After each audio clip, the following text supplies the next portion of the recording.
Denise. Denise. It's Denise. It's Denise. It's Denise. Denise. It's a podcast party. It's a podcast party. It's a podcast party. I gotta say, I feel like we're besties now after this. What's up, guys? It's Denise Salcedo. Hey there, everyone. Good morning. What is up? Okay, so this is totally weird doing the show this early, but things need to get done. So for those of you who were not here, I wasn't here actually last night. So just an update on what's going on and why I'm even doing the show at this hour. So normally I do my shows immediately after Dynamite on Wednesdays. It's an entirely different crowd, an entirely different atmosphere. But so yesterday I was not here because I was super busy. I had multiple events to attend. In the morning, I was at Premier Boxing doing interviews there, covering their press conference. And then immediately after that, a couple of hours later, I was over at One Championship doing interviews there, attending their press conference. So just a little bit of back-to-back stuff. And so I wasn't able to watch Dynamite until like 9 o'clock at night for me. And so I was like, okay, I either go super late or I go the following morning. So I decided to do the show super early, bright and early the next day. So thank you guys so much for those of you who tuned in here today, because I was like, it's super early. Like, who's up? I don't know who's up. So anyways, we're going to go ahead and chat about last night's Dynamite, which was Fyter Fest week 2, July 20th, even though today it is July 21st. However, here's the cool thing about doing the show here on Thursdays is that, or at least for today, is that there may be some people that don't get to tune in to the night show. So if you are here and this is your first time getting to actually watch the show live, please feel free to let me know if you're here for the first time. That would be awesome to know. But let's see what we got here. We got a lot of awesome people. I'm going to give a couple of shout outs here before we actually get into this podcast. And let's see who's in here. Let's give some shout outs to Jack Marmont, who's in here. Matt Logan is in here as well. We got Christopher. Shout out to Christopher, Tayyab, Sam, DJ Cap Team Mystery, D-Train, Riot Maker, Sam 3. My name is not Arrow, Bonkers LFC. Thank you guys so much for coming in here. All right. So let's get to this, guys. Let's chat some Dynamite because overall, I thought it was an okay show. I didn't think this show was like, bonkers by any means. I didn't think there was like a very memorable show. I thought there were some things that I kind of felt were like, okay, whatever. Here's the thing, though. I got to start off by saying this, though. I normally watch Dynamite live, obviously, and so I'm watching with the commercials, and this was the first time that I ever seen Dynamite without commercials. This was the first time ever. I don't think I've ever seen the show without commercials. And I think it was a different experience for me. It went by, it always goes by really fast with or without the commercial. So that kind of remained the same. For some reason, the show felt a little different to me. Not seeing it with commercials and also it being super late at night. So I did think there was a lot of good stuff on the show, but I thought it was an okay show for the most part. I didn't think it was like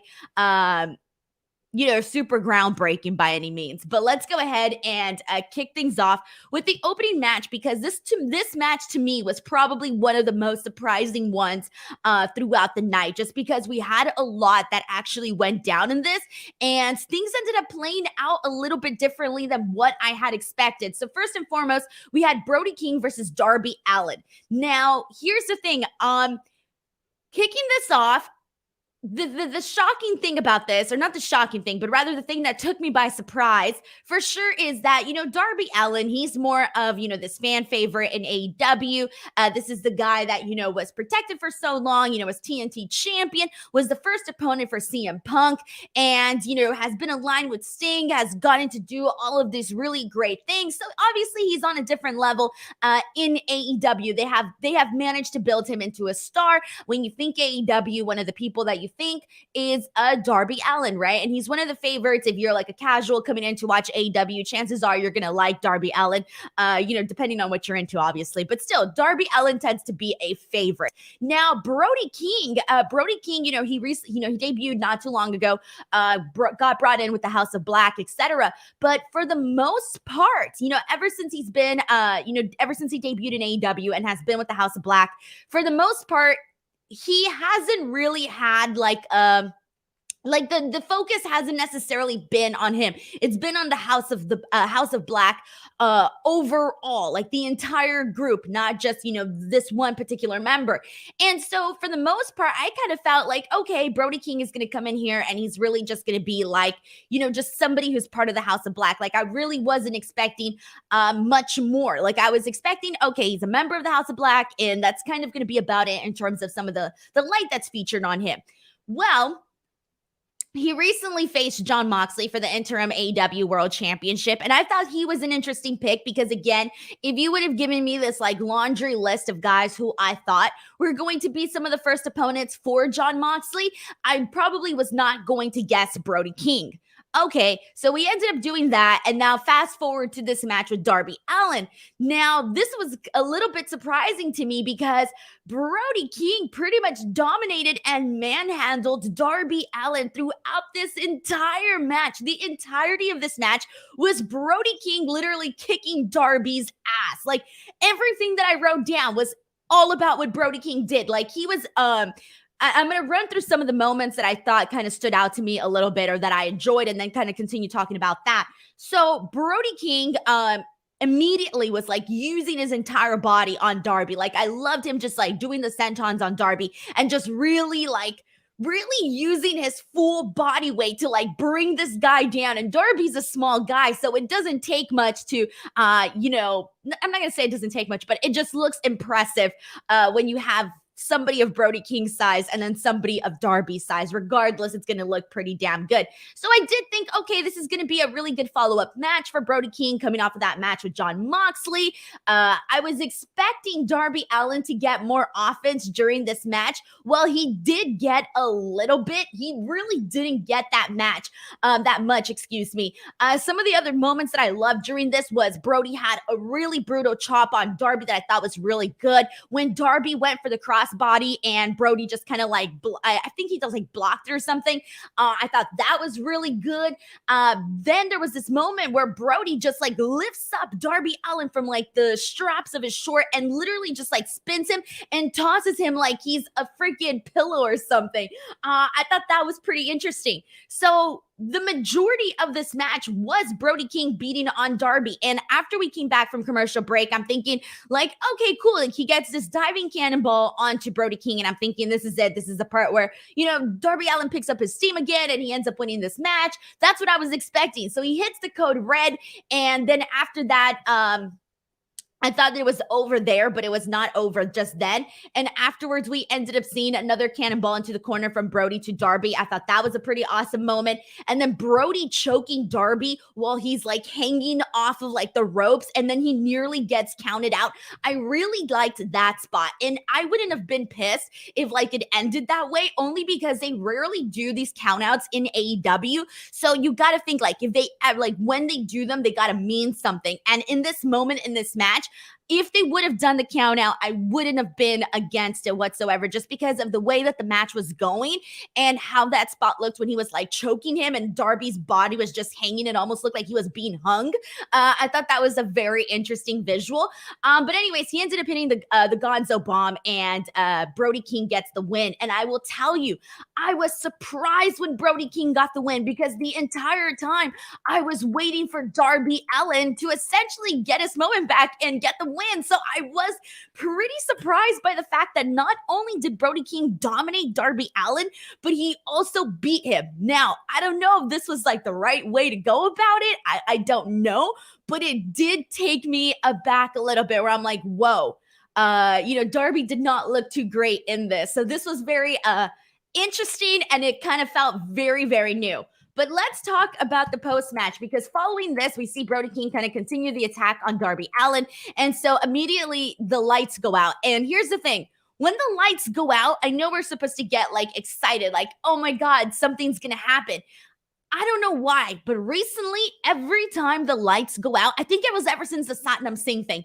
Ever since the Satnam Singh things, if the lights go out in AEW, instead of getting like overly excited, I get anxious. I have this feeling of like anxiety where I'm like, ooh, what's gonna happen? Like instead of being excited, I get a little anxious. I'm thinking like, this is either gonna be really good or really bad. What the hell is going to happen? And that changed. That changed immediately after they did the Satnam Singh debut. Anyways, so immediately after that, we see Sting come out. We see Malachi Black basically stare him down. That was after that was when the lights went down. So Sting had came out already, and then the lights went down, and he was facing off with Malachi Black. Malachi Black, Brody King, they take out Sting, and then afterwards they have Miro coming in wearing sunglasses, like if there's a sun inside the arena. I thought that was interesting too. So Miro ends up staring down Malachi and Brody. So I did kind of like that they, sort of leveled up Brody King during this because, again, he had that match with Jon Moxley. He has a definitive win over Darby Allen. So that's all fine and dandy. It's just kind of weird to see. But regardless, it seems to me like they're focused, like they're, incorporating Miro into this. They're incorporating, this thing with him and Malachi Black and Brody King. And so I like the opportunity that is there for that. Anyway, so there you go. That was kind of a lot of what went down in the opening of this show. So for those of you who are here in the chat, let me know your thoughts. I'm going to pull out a couple of comments. If you want to make sure your question, comment, or statement gets read on the stream, 100% guaranteed. You can send in a super chat, but I will be bringing in some random ones as well. All right, here we go. Let's see what we got. This is from My Name Is Not Errol, who says, what's next for Brody? Pinning Sting? I can see that more than Malachi pinning the Icon. I don't know what's next for Brody, but it does seem to me, and it screams to me, that if they put him in this match with Jon Moxley, which again, like I said, he wasn't like the first person that popped into my brain to have him in that match, right?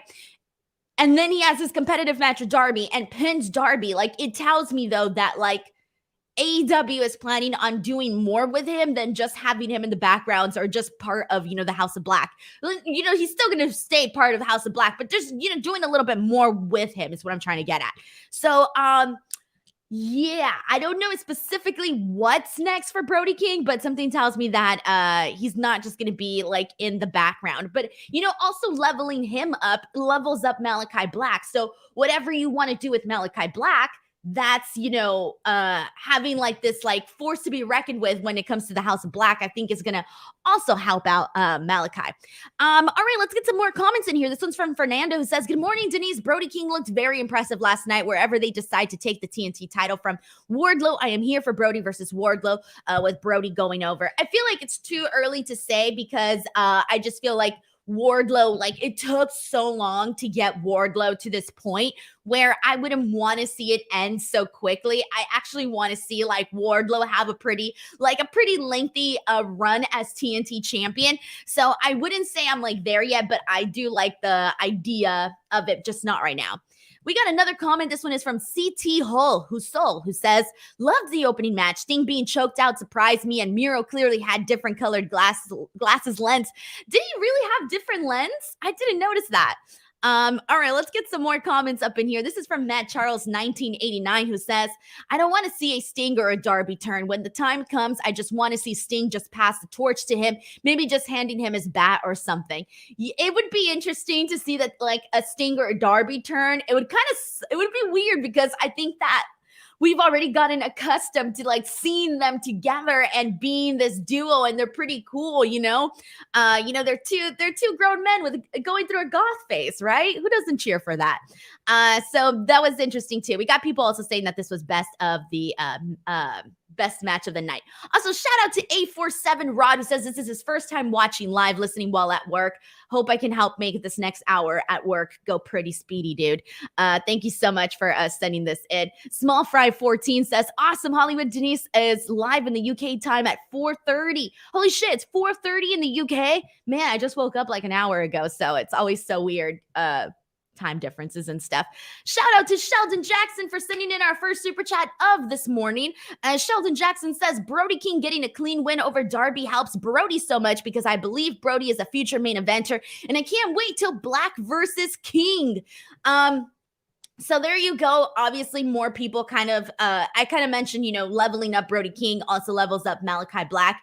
And if and when they do decide to break up the House of Black, obviously they're going to go in that direction with Brody and Malachi. And you can't have Malachi, you got to give Brody a little something, right? He's got to have a little something. Well, he's starting to get a little bit of those somethings underneath his belt whenever he, eventually they have this breakup at the House of Black. I don't want it to happen anytime soon, though. I want it to be a while. I don't like when breakups happen like extremely fast. I like to get things like, give it a little time, right? Give it a little time, let it sink in, etc.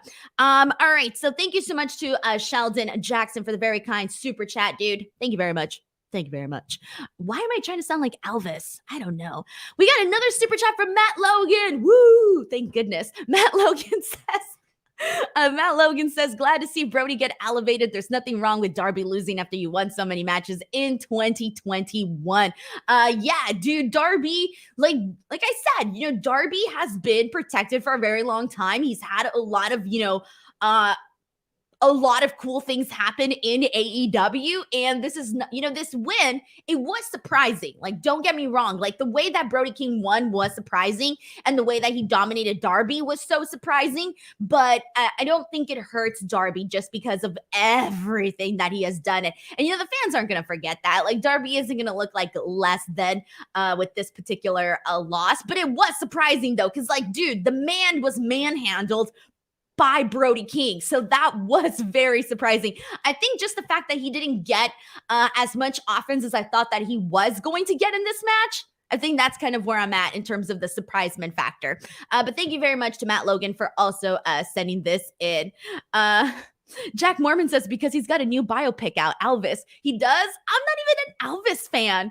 I don't know. I just woke up today and I was like doing Elvis voice. I don't know what's happening. Morning shows, guys. It's weird. All right. Let's go ahead and move on from all of this stuff here. And we'll talk more about Ricky Starks and Cole Carter later on, but we did get a backstage segment where Ricky Starks tells him, like, oh, the last time we saw you, you were sleeping with the fishes and now you're here swimming with the sharks. For those of you who, I'm sure you guys all know, but obviously he's a former NXT guy and going by Troy Donovan. And they basically, he was, released from the company, let go, whatever, due to a policy issue. And the policy issue hasn't been necessarily revealed, but apparently they were like, you can come back in a year or something. So I don't know, maybe it was an age thing. I have no idea what the hell happened there. But the point is, the guy had to get written off and taken off the show. And, he was part of, Tony D'Angelo's faction on NXT 2.0. And they basically did this thing in order to write him off because they had two taped, so he was released and then they still had two taped episodes. So he was on two episodes of NXT 2.0, even though he wasn't with the company anymore. But the final one where they basically explained his missing was basically having Tony D'Angelo pretend that they threw him over a bridge and essentially like kill him, like they killed him because they just said he's off, sleeping with the fishes now. So anyways, that's the whole thing with that. So that's pretty funny. Let's get into this next match, though, and we'll talk about the Ricky Starks match later on. So we got best friends, Trent Beretta and Chuck Taylor against Wheeler Yuta and Jon Moxley. So this one, this was a fine match. This was a fine tag team match. Here's the thing. So I didn't think this match necessarily picked up until after the commercial break. Like after the commercial break was when I started getting into it a little bit more. The first portion of this match was kind of like, I was watching it and I was like, okay, fine, whatever. But I didn't really feel like it picked up until after the commercial break. It was really until, Jon Moxley, he gets so fired up and the guy's getting fired up. He's going to fire up the viewers at home. So he, gets fired up. We come back from commercial break. He's stomping Trent in the head. That's always fun to see. We see multiple pile drivers executed by the best friends. We see a near fall from Trent after he tries to pin Yuta after one of those pile drivers, which was good. We see Yuta execute a suplex on Trent. Looked very nice towards the end. And then finally, Yuta ends up getting the win for his team. But what I do want to talk about here is that even though there were some moments that I thought were okay, I just really wasn't too into this match. The thing that I want to bring up, though, is that we got to see Wheeler Yuta and Jon Moxley team up here tonight. And for me, it's like, so it's new, right? It's like, feels new having them team up, right? And I like them as a team, but they have such different vibes though. Like, we've seen Wheeler Yuta get to this moment where we've seen him get to this place in AEW where he's, kind of goes a little bit mad and whatnot. We've seen little glimpses of that from him, but they don't have the same vibe. I don't necessarily feel like I'm too crazy about Wheeler Yuta and Jon Moxley. It's fine. They're just not necessarily to me on the same playing field. And so it took me a second to kind of get used to it. I just feel like they're you got Jon Moxley who's all going freaking crazy. And Wheeler Yuta is just a little bit more, just a little different. It's fine. So they're just different guys, but it could work, guys. It could work. Reminder that we're obviously, Yuta getting the win for his team. Great, because he's going into this match on Saturday against Daniel Garcia. And Ring of Honor Death Before Dishonor. So this was fine. This felt more of a thing to help set up this stuff with Ring of Honor and whatnot. All right, so let's go ahead and continue on from here. Let's see what we got. My name is Not Arrow, who says Orange and Regal on commentary with some funny shit. There was a moment. Was it during? Yeah, there was a moment where there was a moment where I forgot what it was that Orange Cassidy gets asked. He gets asked something, and then they're like, oh, is it true? And he's like, I don't know. I forgot what it was, but at that moment kind of stood out to me during commentary, though. That was pretty funny. All right, guys, let's go ahead and move on from here. We also got a comment here from Christopher, who says Best Friends versus Jon Moxley and Wheeler Yuta was a good match. We also got Adrian Smith, who says it doesn't feel the same without Brian. Yeah, I agree, because Brian Danielson and Jon Moxley, I see them more, they're a little bit more similar. They're different, right? Obviously different wrestlers, different competitors, but they have the same, aura, the same vibe. I don't know how to describe it, guys. I don't know how to describe it. Matt Charles 1989 says, yeah, I was dying at that. I don't know. It was funny. It was I don't know. He just left them hanging, bro. Can you imagine doing that? You're asking someone hey, I forgot what the hell he asked them though. You're asking somebody something and can you confirm it? And he's like, oh. Makes you feel stupid, but it worked. It worked in this sense, though. If it would have been anybody else, you would have felt so dumb, But it worked in this situation, though. All right, guys, let's go ahead and also point this out from Lenny Osborne, who says that Orange Cassidy was annoyed at that finish. All right, let's go ahead and move on from here. All right, guys, let's get into Swerve in Our Glory celebration with Swerve Strickland and Keithley, who recently became the AEW Tag Team Champions. And here's the thing, that was a pretty great moment. A lot of people were really excited about Keithley and Swerve Strickland. They've been pretty over ever since they started teaming together. They have, as a team, they're doing cool stuff together. One of my favorite thing, and I've said this before in past reviews when I've been talking about their matches, my favorite thing is that we always get something new. We always get something new from Keith and Swerve, and I like that. So the fact that we always get to see them try new things, it's fun to me. Well, anyways, so they're over with the crowd. We know that the people are happy that they're tag team champions. So they come out.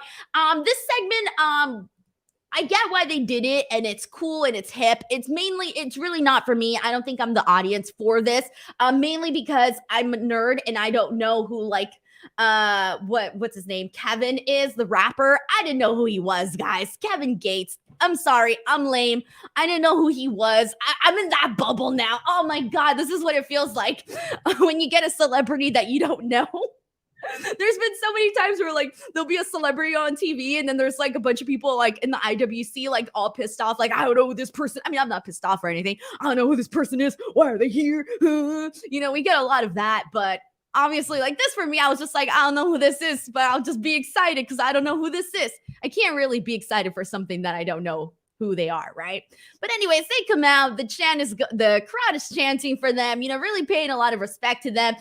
They show Kevin Gates, who is a rapper, is what commentary said, so that is my extent of knowledge for that, a rapper. I literally wrote in my notes, sorry, I'm not cool, I don't know who he is. Keithley thanks the fans.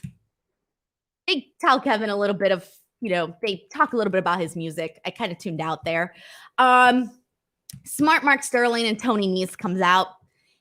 Mark has his petition, try to get rid of Swerve. He tries to get Kevin to sign the petition. Kevin doesn't want to sign the petition. Mark then goes into his phase and tells him his music sucks. I like that. Mark Sterling's pretty funny in these situations. So he tells him, your music sucks, right? So Kevin gets, you know, he basically gets out of his seat, he goes over the barricade and he confronts them and he ends up face to face with Tony Nese, and then he like literally punches Tony Nese in the face. So Tony Nese looks like one big dork getting punched in the face here. And then Swerve puts cake in the face of Mark Sterling. This was fine. It was supposed to be like a little comedy segment with celebrity included, get some pop culture, mainstream stuff in there. Cool, harmless. The intention was very clear. Maybe just not for me because, again, I just didn't know who the guy was. So let's go ahead and get some comments in here and see what people are saying about this. This is from, let's see. Let me try to get some good ones in here. I'm trying to get as many as I can.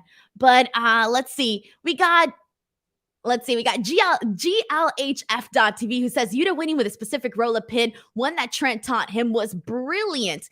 We got Sheldon Jackson who says, I like the fact that Moxley has added Danielson's head stomp now. Yeah, I agree with that too. Let's see what else we got here. I'm trying to get some interesting ones in here. Sorry, guys. I'm lame. I don't know rap. Let's see. This is from Adrian Smith who says this segment seems to have gotten a ton of mainstream exposure on Twitter. Did it? Okay, that's good because that's the whole point of this. If you're going to be bringing in a celebrity, even if you don't know who the celebrity is, there are going to be a huge group of people that obviously know who that celebrity is. And the point of bringing in a celebrity is to, you know, kind of have that crossover appeal, right? So, you know, his fans, Kevin Gates fans, be like, oh, it's this AEW stuff he's on. He does some wrestling stuff. Well, what the hell is this? You know, that's the point. So if it got some good exposure on Twitter, that's a good thing. All righty. And let's see what else we got here. Oh, man. Matt Kensley says, I didn't know him either, so I Googled him. And Kevin Gates was recently bragging about having sex with his cousin after finding out they were related. So, yeah, that's all I know about this guy. Well, thank you, because now that's all I know, too. Oh, man, I'm going to have to Google that later on. I don't know what's going on with that. I'll find out later. All right. GLHF TV says he's more known as a producer for Usher, Jay-Z, Mariah Carey, Bow Wow, Ludacris, Destiny's Child. All people I do know here. Good to know because I know all those people. Fan of all the. Well, I'm a big fan of Mariah Carey. All right, let's see what else we got here, guys. Let's go ahead and move on over. David Barkley says, when Vince signs Logan Paul, that means TK counters by putting some rapper nobody heard of on TV. Oh, man, that's not true. Just because, like, I haven't heard of him and other people haven't heard of him doesn't mean that nobody's heard of him, guys. Like, I'm gonna Google him later on and find out some stats, guys. This is like when Bad Bunny, when he came out, I remember, like, everybody, like, well, not everybody, but there was a huge chunk of people that were like, who the fuck's this guy and this and that. And then the second I educated myself and I went and like Googled, if that's what you call educated myself, I went and checked out, like, you know, who this Bad Bunny fella is, right? Everybody apparently knows Bad Bunny. Man, I felt so freaking lame. Like, damn, dude, this guy is like freaking huge. You know, all my friends, they all go to his concerts. My little sister knew him. Like, everybody that's not a wrestling fan knew who Bad Bunny was. And I was the one that was like, oh, I didn't know who Bad Bunny was, which I kind of felt really stupid too. But once I saw like his numbers and his stats and how he's competing up there, like in terms of numbers with like BTS, and BTS is huge. Everybody knows BTS. So, it just takes a second to, find out who these people are and, get yourself familiarized with them. So that was like the whole situation with Bad Bunny. And I really, really remember that. All right. Seljan Jackson sends in a super chat saying, just look up Kevin Gates song 2 Phones. Okay, I will do that. I will go on Spotify. Spotify is always a really good indicator to me of how, all of that stuff.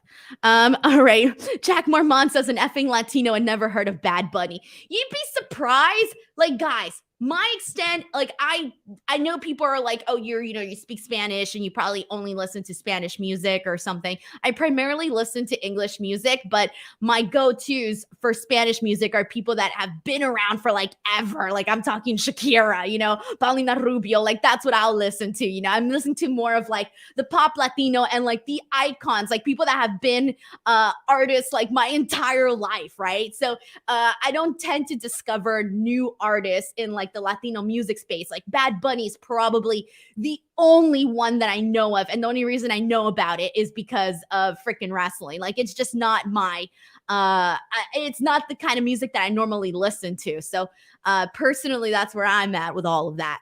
All right, let's go ahead and continue on from here. Sam 3 says, Los Tigres del Norte. I know who Los Tigres del Norte are. I know them. Shit. All right. Moving on from here. All right, let's see what we got after this. Let me delete this really quick so I don't talk about the same thing twice. All right, we got the FTW Championship. Ricky Starks defending against Cole Carter. We talked a little bit about Cole Carter at the top of this stream.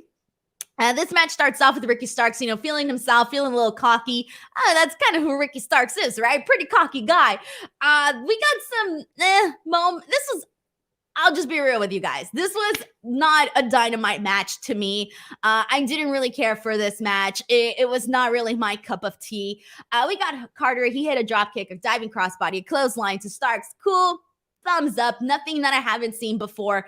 Carter's leapfrog was a little clunky looking. It was like one leg's up and the other one's hanging this direction. It was fine. He did a 450, missed it because Ricky Starks got out of the way. Cool, nice 450. Starks hits the spear and gets the win. It was an match. As a successful win, successful defense for Starks. Great. If it's anything more than that, I'm not really interested. For a one-off, fine, cool, no harm, no foul. If it's anything more than this, I'm not really interested in that. Afterwards, we have Ricky Starks cut a promo. He says he wants to have another challenge, right? And I'm thinking he's going to have another match right now. And I think that's what he wanted people to think. So then Danhausen comes out and he's like, well, okay, I want to challenge. I'll stop your challenge. So he takes so Danhausen basically says like, okay, fine, I'll be the person to accept your challenge, right? And Ricky Starks is like, nah, but not today. So then this match is set up, I believe, for next week, actually. And I did like that Ricky Starks kind of threw a little bit of a shot because he goes, not now. I need time to get my neck right. I thought that was pretty funny because he got to the point where a lot of people thought that he wasn't on TV for such a long time because of his neck, even though he was already pretty much like healed. So I think that was kind of like a little bit of a inside joke there. So anyways, there you go. That was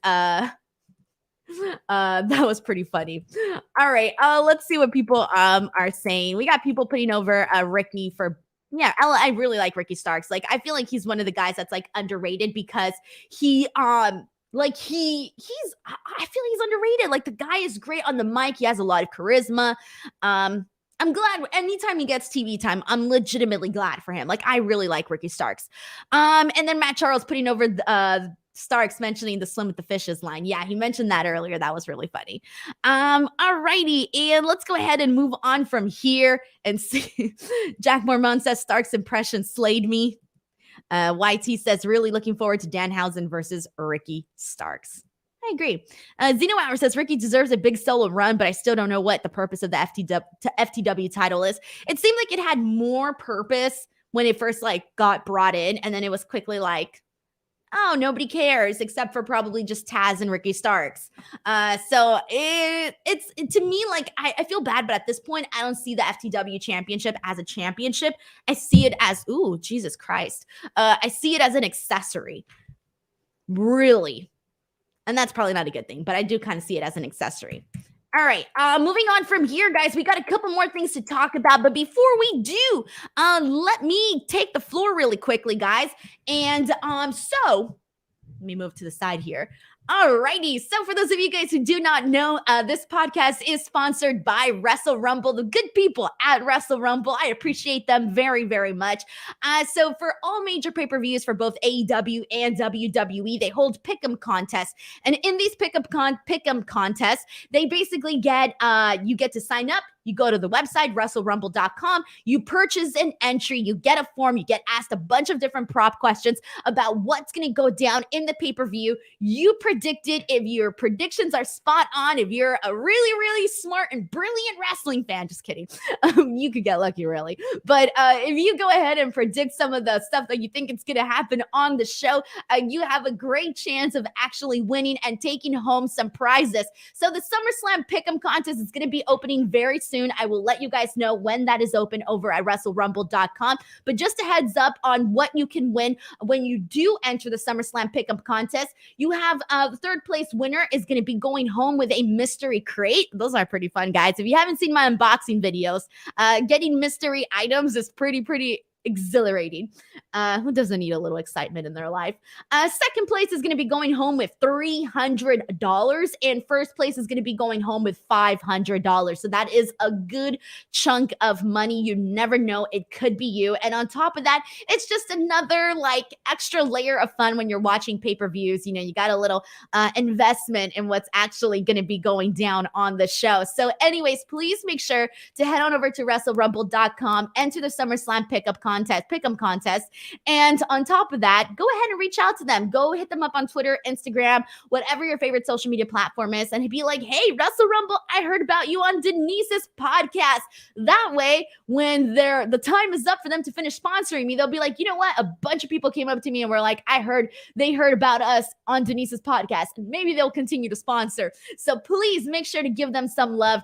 Once again, that is Wrestle Rumble, WrestleRumble.com. And I will let you guys know when the SummerSlam Pick'em contest opens up. All right, guys. And let me move that out. All right, here we go. Oh, man, that was an early morning live read, guys. I was like, pick'em, so much. All right, let's go ahead and bring this back up here. All righty. Next up, we got Jade Cargill, Kiera Hogan versus Athena and Willow. Man, this was... Honestly, I want to put over Athena and Willow here because, man, they make a good tag team. I don't know how often they're going to be, teaming or doing this thing together, but I kind of want them as an actual team together because I'm a little bit more interested in them together as a duo right now. Like, them being a team together is kind of what I'm interested in right now. And honestly, I think they had a lot of really good moments in this. They showed a lot of great athleticism during this match. They were the standout in this match. There were some good moments here. I really liked the follow-away slam from Jade Cargill to Athena. I thought that was really cool. And we are seeing the improvement in Jade Cargill. Like, it's very clear now. I believe, oh God, it was like a couple months ago that Tony Khan revealed that she was working with Bryan Danielson and, he was helping her, get better in the ring. Oh, it's definitely showing. Like, you're seeing those improvements. So good for her on all of that. There was a spot during this that I didn't really like. It was Kiera Hogan was supposed to, she was supposed to miss this drop kick, and she did miss the drop kick, but it was just supposed to be she was supposed to be a lot closer to Willow so that Willow could kind of smack her legs or push her legs down so that it could be very obvious that she missed the drop kick. But instead, it looked like she just did a drop kick onto the air, and Willow was just like, girl, the distance was too much. So I didn't really like that moment. It kind of took away from what they were doing there. It was just too noticeable of a misfire there. So that wasn't the great, but everything that I thought Jade, Athena, and Willow did really good in this match. So I do want to go ahead and point that out. Jade does get the win for her team, so good stuff there. Alrighty, guys. And let me go ahead and see what let's continue on from here. Let's see. Let's get into after this, let's get into the Thunderstorm promo. So, Thunder Rosa, she talks about her upcoming match with Miyu Yamashita over on a Fight for the Fallen for next week. So she's kind of is addressing that. Cool. Then we see Britt Baker come along and she's like, I'm done with these Thunder Rosa promos and this and that. And then they announce that they're going to be in action on Rampage. So this was a lot of more so like these announcements and whatnot. That's kind of it. They need to do more with the AEW Women's Championship on Dynamite. It's very clear that it doesn't feel like a focus. It doesn't feel important on this show. The AEW Women's Championship does not feel important on Dynamite right now. And I kind of wish that they would make it feel a little bit more important because it's your main women's championship. So I would like to see a little bit more emphasis on that championship and the champion. But I've kind of said that a million times at this point. I'm a broken record. We got Uriel Landeros who sends in a super chat. Thank you so much, man. Uriel says, killing it with your channel's interviews this week, Denise. Thank you very much. Uriel says, dug the way Jade was portrayed in her match. Why can't Thunder be showcased like this? You really just pulled this thought out of my head, guys. I feel like we just waited like so long to like finally see Thunder Rosa as champion. And then now it's almost feel like reminiscent, not so much like I remember like Sheeta, she was one of those champions that was like never seen, like ever. And then Britt Baker, from what I remember to like the tail end of her run, there wasn't, that much focus on her either. And so now it feels like the same thing has happened to Thunder Rosa, where I'm like, man, there just needs like your AEW Women's Champion, whoever it may be at any point, should be like the woman on the show that is being like, oh shit, like she's here, that's our champion, let's get up and react, whether she's a heel, whether she's a babyface, whatever she's doing. And it just feels like an afterthought. And that bums me out because now instead of getting excited for somebody to become AEW Women's Champion, I'm not gonna get excited anymore and be like, ooh, she's gonna win the title, ooh, she's gonna be an afterthought. And that kind of sucks. So I want them to put more importance on their AEW Women's Championship and also feature whoever the champion is and that championship belt more so on Dynamite, because that is their flagship show and that is a flagship championship belt, or at least it's supposed to be. So that's kind of how I feel about that. It kind of bums me out. But it is what it is. Actually, I don't like saying it is what it is. I just don't have any other saying. That's the only saying I know right now. Uriel, thank you very much for sending in this super chat. We got a comment here from Matt Charles in regards to Jade, who says, Jade's gotten immensely better. In my opinion, she's been a stronger champion than even the actual women's champion. That's by design, though. The TBS championship seems to be built even stronger. Yeah, that's what I'm saying. Like the TBS championship, like if you're like, let's say you're not like you're just a casual wrestling fan and you're tuning into AEW and you see the TBS championship and the AEW Women's Championship, I would be like, oh, the TBS championship's up here and the AEW Women's Championship is down here, because that's the way that it's essentially portrayed, right? That's by design. Like, I feel they can equally have two strong female champions on there, whether it be Jade as TBS or whoever's, the champion, honestly. It's all about, how you portray that on your television and all of that. So anyways, thank you so much to Uriel for sending that in. And Matt as well for also sending in that comment here.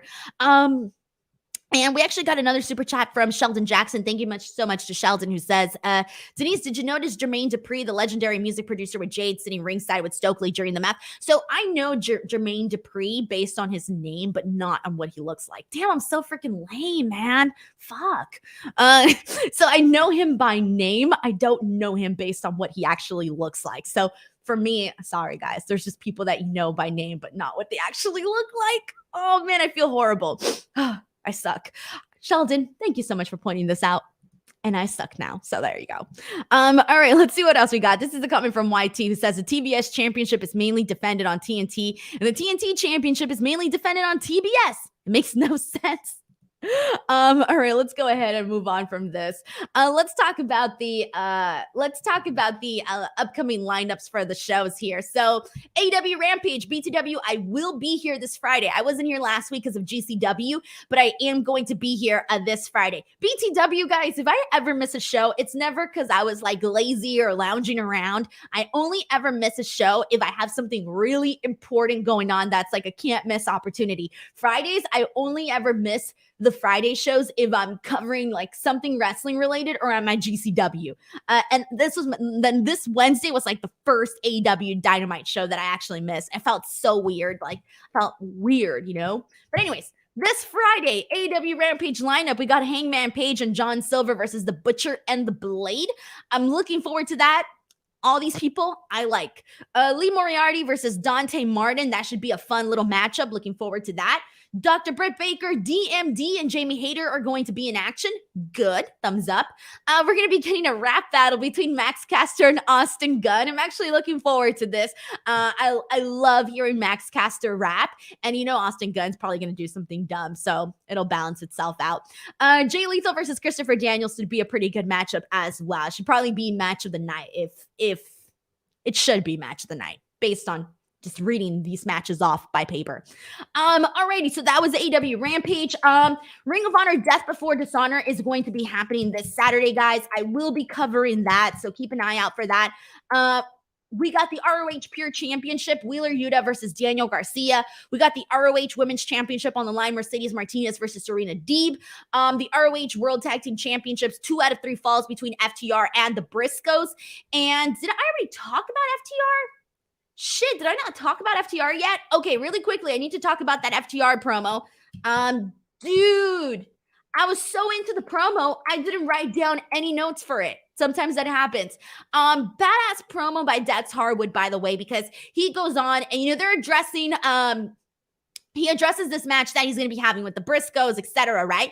But the big thing that was really the thing that kind of captivated people, in regards to this promo, as he starts talking about, a five-year-old little girl who finds out she has a hole in her heart, and kind of a sob story, right? And you're thinking like, oh man, where's he going with this? Like, I don't know much about his personal life, so this was news to me.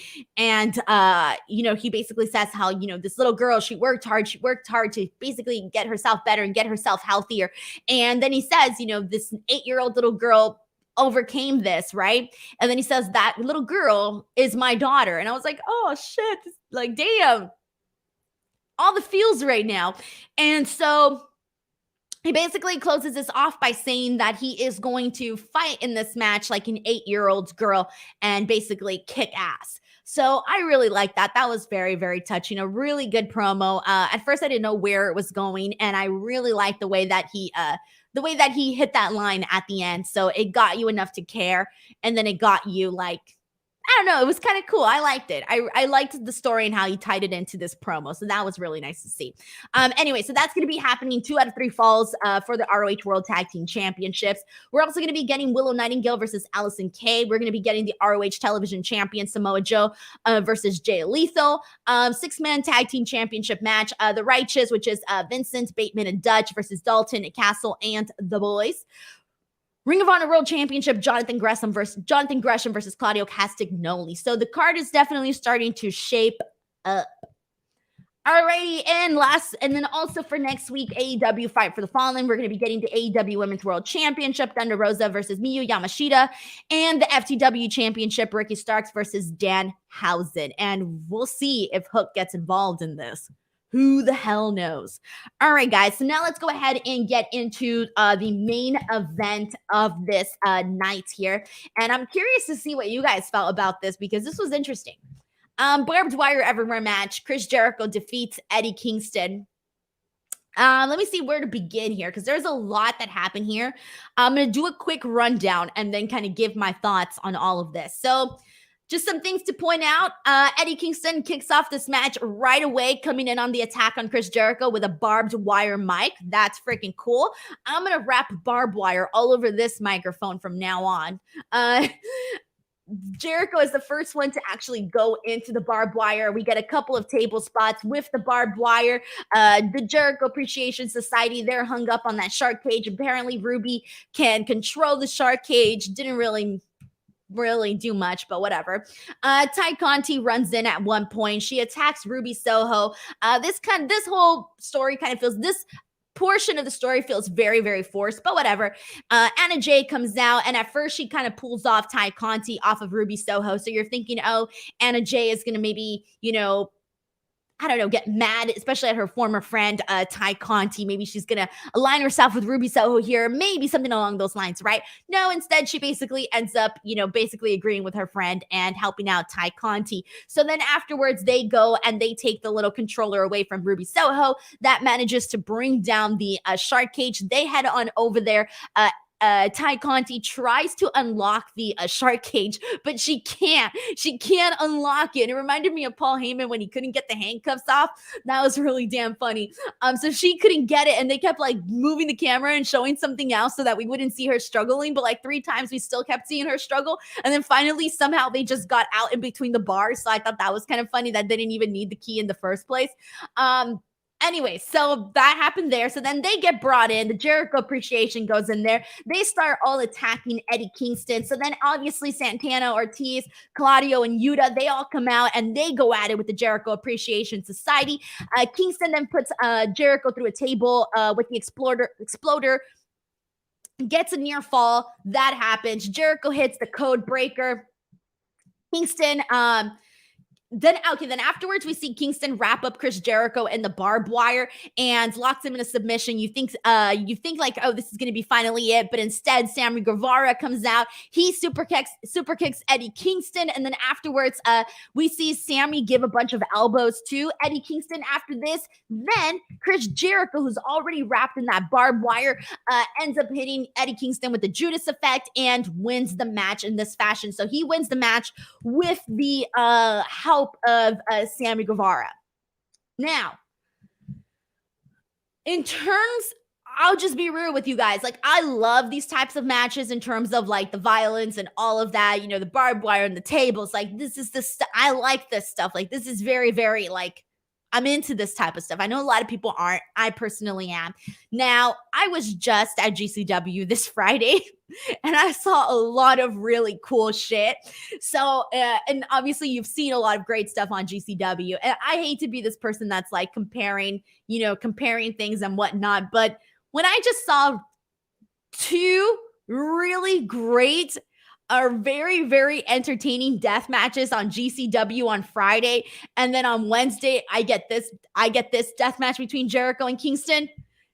2 totally different things. So, and maybe if I hadn't watched GCW on Friday, maybe I would have liked this death match a little bit more. But this to me didn't really feel like a death match. It didn't really feel like a barbed wire everywhere death match, whatever. It didn't really feel like it. Like, I think the spots could have been cooler. I think they could have gotten a little bit more creative. I didn't really like the incorporation of seeing Jericho Appreciation Society go at it with, all of Eddie Kingston's friends. I didn't care for the Ruby Soho Ty Conti stuff. That to me felt very, very forced and like forced into this story, so just to give, Ty Conti something, since she's like the only female in this, the whole thing. So for me, I really wasn't that invested in the match itself while I was watching it, because again, I had just watched GCW, dude. I saw a bunch of cool shit there that had me like losing my mind. So and obviously I know we're not going to see the same things that we see on GCW on AEW, obviously, 2 different promotions, 2 different things, but still that was very, very fresh in my mind. And so I kind of saw this and judged it a little bit differently than I would have had I not been watching GCW as fresh as Friday. With that being said, the incorporation of Sammy Guevara at the end and him being the catalyst for why Jericho ends up winning this match, a little weak. not really anything too over the moon. I mean, obviously, Sammy Guevara, he gets that heat. People don't like him. So, that's what they want out of this. And clearly, it's working in that sense because people were like, oh, man.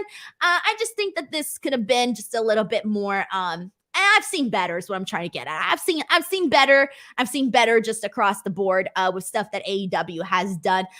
This was eh. This was Sorry, guys. I can't think of anything better else to say. Nick Rosso sends in a super chat saying, by the way, thank you so much for this generous super chat, Nick. He says, not crazy about the main event. I don't get why Sammy Guevara wasn't in the shark cage, and with Anna Jay turning heel and reuniting with Ty Conti, Ruby Soho is going to need a partner. I think this is where Dakota Kai comes in. That would be freaking awesome, but it just feels too convoluted. It just feels like there's too much going on here. Man, I'm not really interested in the whole Ty Conti, Ruby Soho story, the whole Ruby Soho, Eddie Kingston thing. I'm a little bit not really interested in that. It just feels like too much for no major reason, right? It just feels too convoluted. So I may not be the biggest fan of that whole execution of all of that. And thank you, Nick Rossa, for sending in this super chat.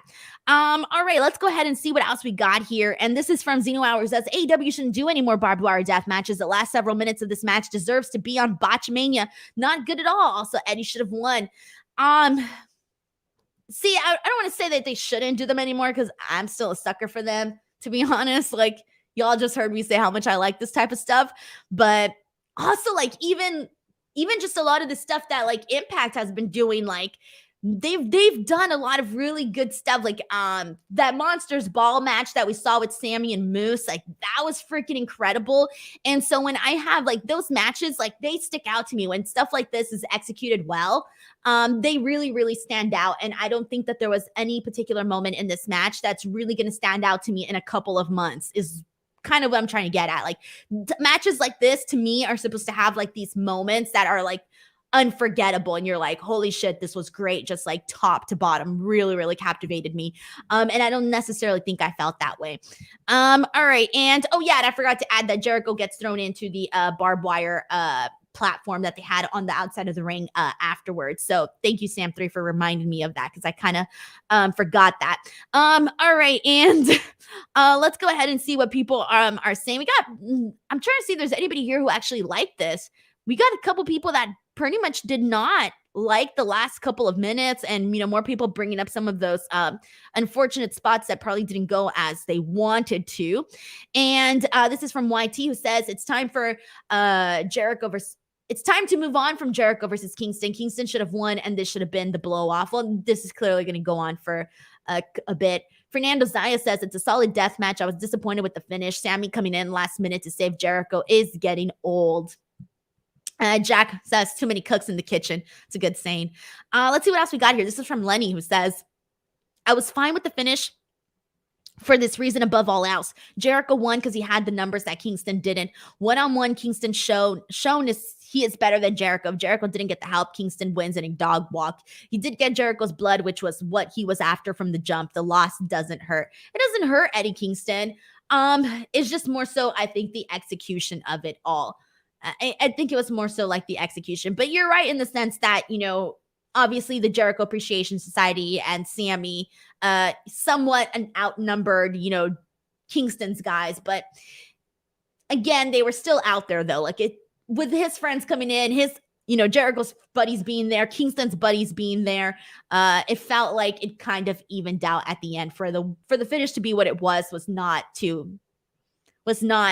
it wasn't the exclamation point of the match that you needed. All right, let's see what else we got here. We got Walter Johnson putting over this match. Let's see. Honestly, I feel, and a lot of people bringing up that they feel that Eddie should have won as well. This is from Saul, who says, I think Kingston was going to rise above and win, but this feels like no one is getting ahead. What does Jericho gain from winning? This is just going to continue, guys. This has to continue. Robert Dinkins, great show, terrible ending. I saw a lot of that actually on Twitter when I had basically tweeted that I was just about to start watching Dynamite. A lot of people, or a couple of people were like great show, bad ending. And I'm like, what the hell happened in that match? I didn't even know like for sure if they were going to have this be the final match. I thought, well, what if they want to give it a lot of extra time? And usually when they want to give a match extra time, they have it at the start of the show. So I was like, okay, like what's going to happen? So I start watching the show and I'm like, okay, I know where this is going. Alrighty, and let's go ahead and see. Manuel says that barbed wire match was a train wreck. Oh man, guys. Alrighty, well there you go. Could have been better. This is gonna continue. We'll see where it goes from here. But that was AEW Fyter Fest week number 2. Before I wrap up the stream, guys, just a friendly reminder: if you are new here, if this was your first time catching the show, I don't normally go on at this hour. I usually go live immediately after the show.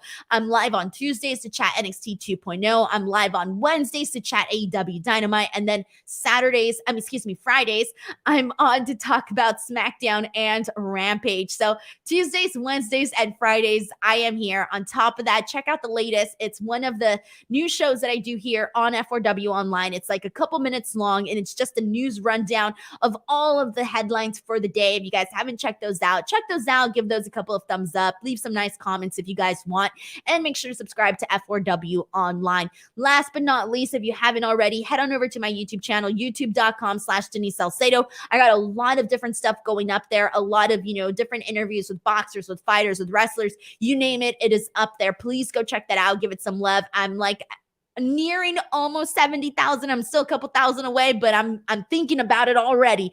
So make sure you guys head on over there and give that some love. And then also Twitter and Instagram @_Denise Salcedo. I will see you guys later on. Thank you guys so much for joining me here today, and enjoy the rest of your day. Bye, everyone.